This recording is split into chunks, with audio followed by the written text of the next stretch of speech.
Hello, this is Decolonising the Curriculum, CLPL. I'd like to introduce ourselves. My name is Angel Hinckley and I am the Principal Teacher of Equity at John Chapel High School. And we have the amazing Gemma Waters, who is the Principal Teacher of Equity at Smithycroft. And we both love and are passionate about decolonising the curriculum. So I really hope you enjoy this. I'd like to start off by saying that this is a safer and braver place. The reason we emphasise the word safer, as in the ER at the end, is that we're not actually in a place where there isn't discrimination, and that's when we would have a safe place. We are moving to a safer place, and the same with braver. We're all starting to get braver to tackle the discrimination that occurs. So again, we're not there yet. And one of the reasons we have these issues is because race is a social construct. And it was built to enable groups of people to be treated inhumanely. So what we're trying to do is we're trying to unpick this. We are all learning. And because we're all learning, mistakes will be made. And we have to be clear that we're not in a place of judgment, because all that will do is get people's backs up. We're actually at a place where we want to be compassionate and respectful, and that we learn off each other, because we're all learning and we all want to make this world a better place. The one thing that I think everybody asks themselves when we think about decolonising the curriculum, I know you will have heard that word being bandied about and people talking about it and think, what does that actually mean? What does that actually mean in practice? So I feel like the first important thing to remember is that no curriculum is neutral. What you are doing right now is not neutral. It is from a lens, it is of a perspective. And when we're talking about decolonising, all we're talking about is making sure that there's a variety of those perspectives on show. Okay, so it's not about undoing all your hard work and stopping teaching all the things that you love to teach. It is about adding in extra perspectives and extra ideas to kind of give an element of fairness and justice to the stories that we're telling. So when we think about decoloniality, we're talking primarily about race, but this also has implications on gender, implications on sexual identity and sexual orientation, all of those things as well, because there is a very specific version of personhood that we are suggested is who we should be as people, and that isn't necessarily indicative of all of our differences. So when we say we're decolonising, what we're doing is we are looking at the white Western male perspective that education is built around. And we are trying to regress that balance. We're trying to put in extra perspectives to make it more relevant to young people today.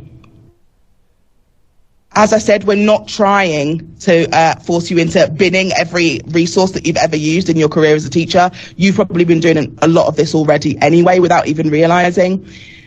It's more about adding than it is about taking away. Often people are fearful of decolonising because they think that it means that they have to change everything that they're doing. Absolutely isn't about that. And hopefully we'll be able to show you that in the few examples that we're going to show you in a minute. And the why, I was on a panel about 2 weeks ago at the Scottish Learning Festival with Jordan from the Thai campaign, and he uses this incredible analogy of a curriculum needing mirrors and windows, and it has stuck with me completely because I think it's a really good way of explaining why we need to decolonise our curriculum. Students need to be able to have mirrors in their curriculum so they can see themselves, so they can see their own progress, where they might be, where they might end up as adults. But also they need to see windows into other people's lives, into other people's perspectives. We can't be stuck teaching exactly the same thing over and over again. We need to think about how we can make what we're doing culturally sensitive to the people that are in front of us, and allow young people, particularly young people of who aren't marginalised, to experience the experiences that marginalised people do experience. That was a lot of the word experience. So that sounds all a bit up in the air. So Angel is going to give you an actual real life example that she uses as a maths teacher. And I hope that that's a useful way of illustrating that idea of what we are adding to the curriculum rather than taking away. Hello, I just want to say that I love the windows and the mirrors. I just love it.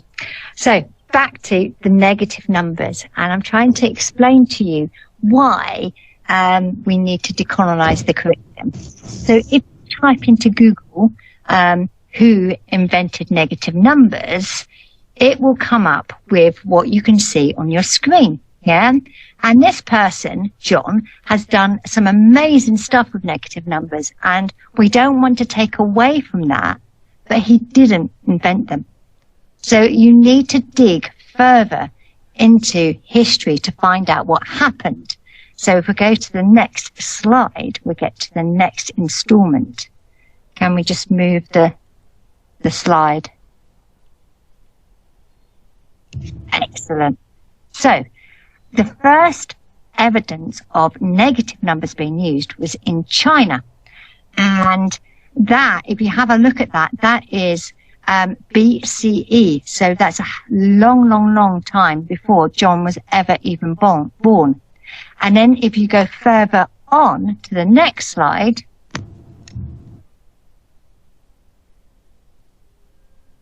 I love the internet, it's so laggy. Hey, we are now in India. And this, right, is a famous mathematician, right? He is dealing with the rules of negative numbers that I teach and all mathematicians teach in the classroom. And he's the one that invented it.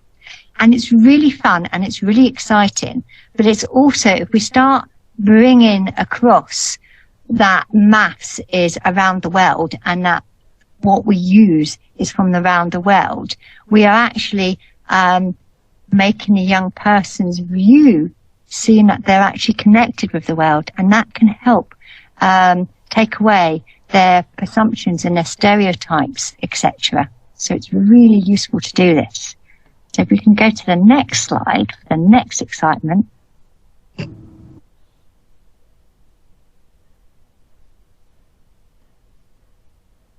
And this one, this is a place where I'd love to see, and I'm hoping to see over Easter, but fingers crossed.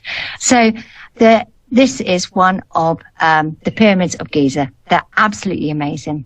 And they have used Pythagoras to actually have the pyramids of Giza built. They had to use what we call a 3-4-5 triangle. And the pyramids were built around 2,500 years BCE. So that is pretty amazing, right? And if we move to the other slide, we also have a look at, they found more evidence of Pythagoras actually being taught in 2000 BCE. And that's quite amazing as well, because then we're going to move on. But before I do, I've actually taught this in my class, and the young people were really shocked because they thought that period of time in that area of the world was primitive. So by actually showing them this, they're like, oh my gosh. And it's opening the eyes and it's making things a lot clearer. So if we could go to the next slide, we're going to see the amazing world of Pythagoras and when he was born. So think about the fact that there's evidence of Pythagoras theorem being used in 2500 BCE and 2000 BCE. And then the excitement, like the internet lag helps when we forward to the next slide.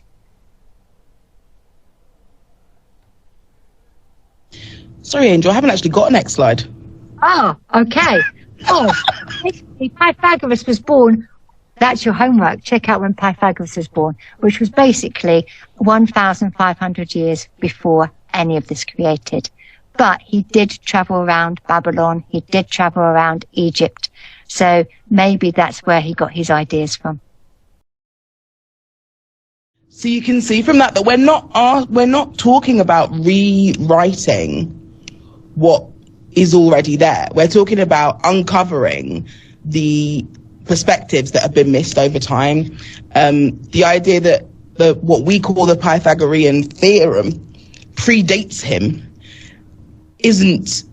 It's just about uncovering the truth of what we are teaching in our curriculum. Now, I'm an English teacher, so quite a change of pace here, but I'm an English teacher, I'm a woman of colour, and the very first thing I always get asked when I am speaking to other people of colour and they find out that I'm a teacher is what is on the next slide. So take a moment and see if you can have a guess as to what this might be.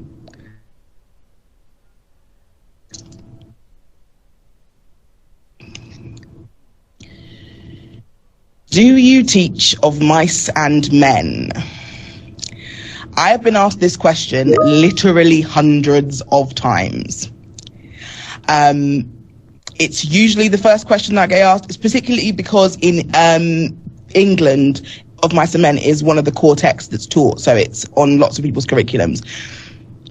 For people of colour who are of my generation and below, Of Mice and Men has been a text that's been on their curriculum, and it's a moment in their adolescence that they remember.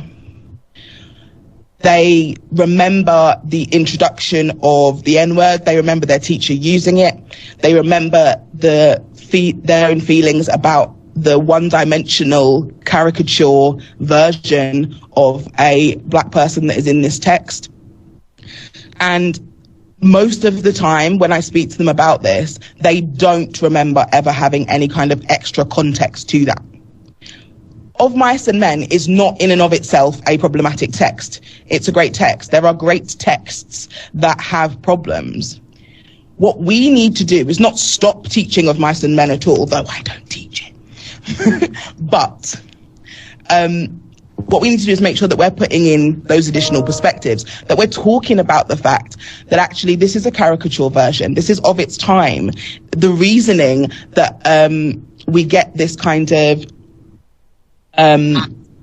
animalistic version of people of colour, we need to talk about that and why it's set in context of the time, rather than just teaching these texts and choosing after the fact to then be like, oh yes, actually, well, you know, it's of its time, or one of those sorts of things. We need to make sure that we've got that background information, that young people are learning alongside these texts that there are other options.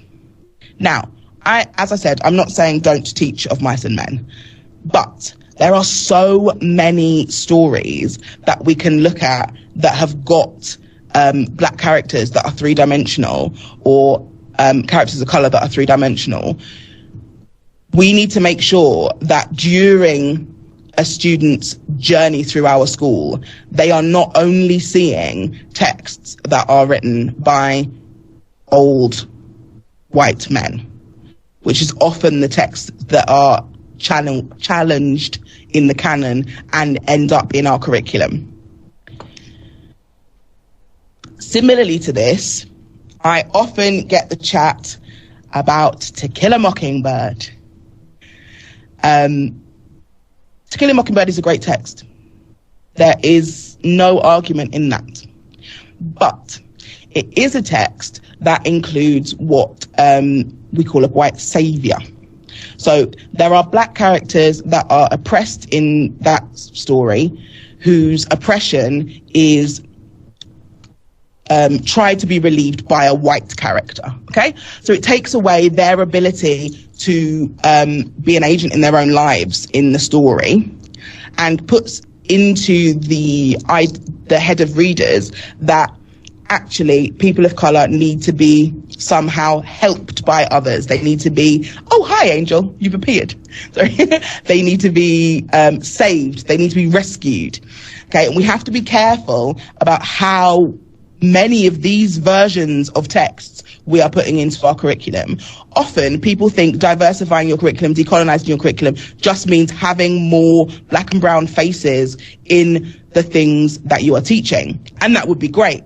But it's also about what those black and brown people are doing. Now, you see these images that I've got here. There's this image of a hijabi lady.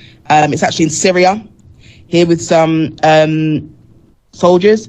And then we've got this image of a little boy in Africa, here he's got his kind of traditional tribal clothing on. Now, these are not incorrect images. This little boy exists, this woman exists, and this version of a hijabi woman who lives in a country like Syria or Afghanistan that's been affected by war absolutely exists. And this version of a young boy barefoot in the sand, that exists too. But there are also other stories. We need to remember that we can't continually feed the same stereotypes. I'm going to flick onto this next page. This picture here of this city, that is Ankara. So this is also an image of Africa. How often do you think our young people see this image of Africa versus see the little children with bare feet? We need to be thinking about what we are perpetuating, even though we need to tell those stories and we need to have those culturally sensitive things that help us to learn about what different cultures experience and how they celebrate festivals and all of those things. We need to be thinking about, are we giving a different perspective all of the time? Are we giving several versions of the story so that, yes, there are African children who are living in situations where they don't have shoes and they have to go out for water, walk miles and all of those things. That can be true while also having Ankara as a busy city. This book here by the lovely Maisie Chan is called Danny Chung Does Not Do Maths. And I had her into my school last year and she is absolutely amazing, and I would absolutely recommend her as a Scottish book, because she's on the Scottish Book Trust register, as a person to have in, because she's very passionate about diversifying texts. She struggled with the idea that Asian people, in her experience, East Asian people, were supposed to be amazing at maths. And this book, Danny Chung Does Not Do Maths, is about the fact that Danny Chung is an artist, and he wants to be an artist, and he's challenging that stereotype of everyone assuming that he's going to be really good at maths and science and all of those sorts of things. I don't know if anybody has watched it, but Miss Marvel is amazing. Miss Marvel there, it's on Disney Plus, and the main character is the superhero Miss Marvel, is a Muslim American. And you hear loads and loads and loads of her backstory, and it's really in a kind of informal, comfortable way. It's a version of being of colour that is rooted in the society that they're based. Often, when we try and put in people of colour into our curriculum, what we end up doing is finding a version of a black person that's from Africa that's had that experience, or a black person that's from America that's had that experience. It's really important that in our curriculum we have black Scottish people, we have Asian Scottish people. They need to be the kinds of people that they would meet in the supermarket, or the kinds of people that they already see at their church or wherever. Not just this idea of the big, incredible people who did things like, like Mary C. Cole and all of those incredible people.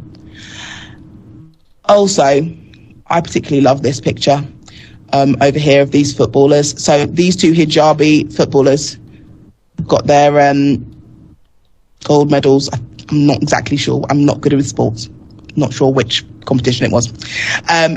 But the idea of who are we showing? When we're doing a PE presentation and we're showing people playing tennis, who are we showing playing tennis? Who is it? Because it isn't always going to be Andy Murray.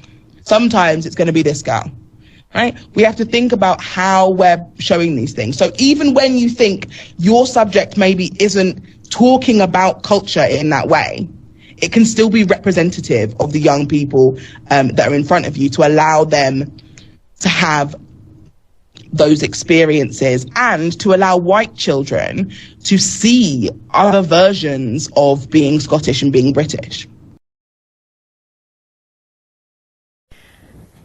The next thing I'd like to talk about is the difference between the word charity and solidarity. As a school, and I'm sure you as schools do, we do fundraising. And we do a lot of fundraising for, say, for example, other countries. And it's always under the name of charity. And we have to be careful, because what we're doing is we're labelling a country as a charity case. And that can come across really negatively. Whereas if we actually tell the young people the whole story, so they get the depth and the breadth, they will be in solidarity. And that is much more of a positive way of looking at supporting and helping other countries, and also working together and seeing the contributions that the country that you may be doing the fundraising for has given to our country as well. I would like to use Haiti as an example. And as you can see from this slide, that Haiti is a very colourful country, and it is part of the Caribbean. I now want to explain why Haiti is poor. So on this slide, I've just given you just 3 examples. To give you a little bit of a background information, Haiti was the first nation to abolish slavery. They defeated the French, the Spanish, and the British. So pretty amazing. But unfortunately, the French came back and threatened to attack Haiti a few years later. And they said that they would unless Haiti paid the French a debt. The leader at the time agreed on paying the debt because he didn't want more deaths, and he didn't want to lose the independence that Haiti had. So on agreeing it, unfortunately they couldn't actually pay the debt, and then they had to get another loan to pay the debt. So that's why it's called a double debt. But I think it should be called a triple debt, because they actually couldn't pay that debt, and they had to get a loan off the US.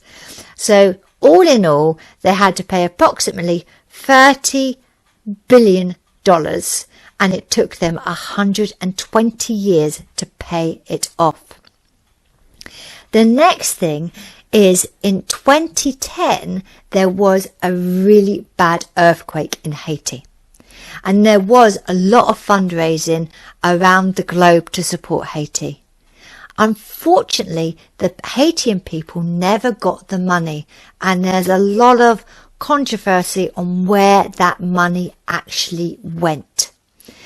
On top of that, we had the UN peacekeepers come into Haiti after the earthquake. Now, they had come from Nepal, and what they brought with them was cholera. So on top of having the horrendous earthquake, they had a cholera outbreak. They actually did deny that they brought in cholera, and it took 6 years before they admitted to it. And Haitian people are still fighting for compensation. So that gives you a bigger picture of why Haiti is poor. The next slide, I'd like to explain why Haiti is rich.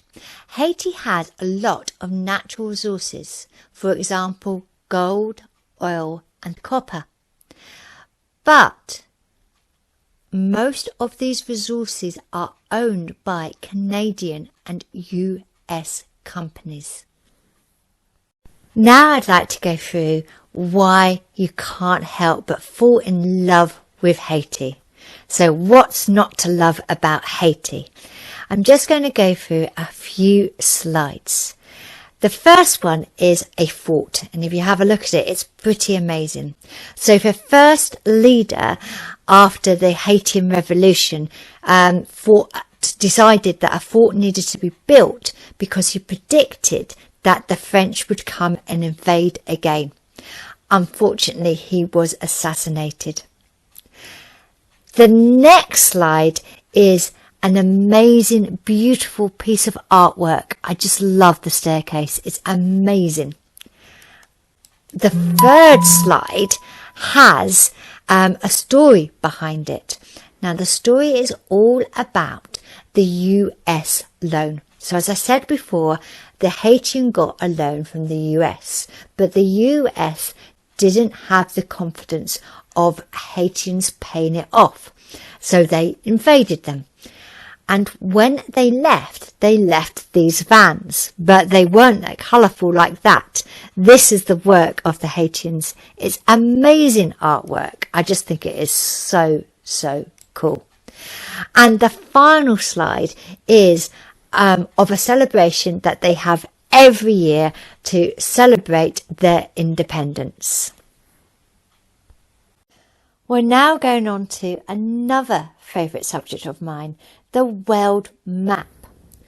When we look at the world map that we currently see on our walls or in books, it is actually not proportional in size. So what do I mean by that? So when we look at Africa, Africa is a lot bigger. So why is it not proportional? Because it was used originally as a navigation tool and it wasn't proportional in size. So it's important to understand that we could have an alternative map. So I'm going to show you the next slide. And yes, it's a map that is upside down. But before we look at the upside down part, have a look at the size of Africa. So this is the correct size. Now the reason it's been turned upside down is why not? Because we have to be careful of the narrative we're telling, because with our original map, the US and Europe were at the top, and the connotation with saying something's at the top is better. So again, we're telling a story. Whereas if we actually had the three maps and explained what each map represented, then we're telling a broader story. So I'm not saying take the old map away, explain why the old map was used, explain why it doesn't show you in correct proportions, show the young people the correct sizes, and on the final map actually show that why can't we have it the other way round. And it's given the young person the ability to look at things in different views and different perspectives.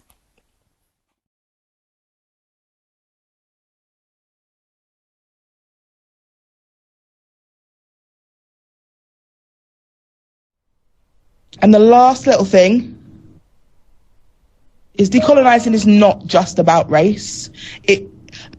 Colonialism had a lot of impact on the world. It increased our level of reliance on religion and lots of the things that go with that, such as our attitudes to gender, to sexual orientation and relationships. All of those things were impacted by colonialism. So when you are thinking about decolonizing your curriculum, you shouldn't only be thinking about race, but also thinking about, actually, if I am teaching badminton, could I use examples from the Paralympics as well as the Olympics of people playing and how they use those same skills that able-bodied people would use?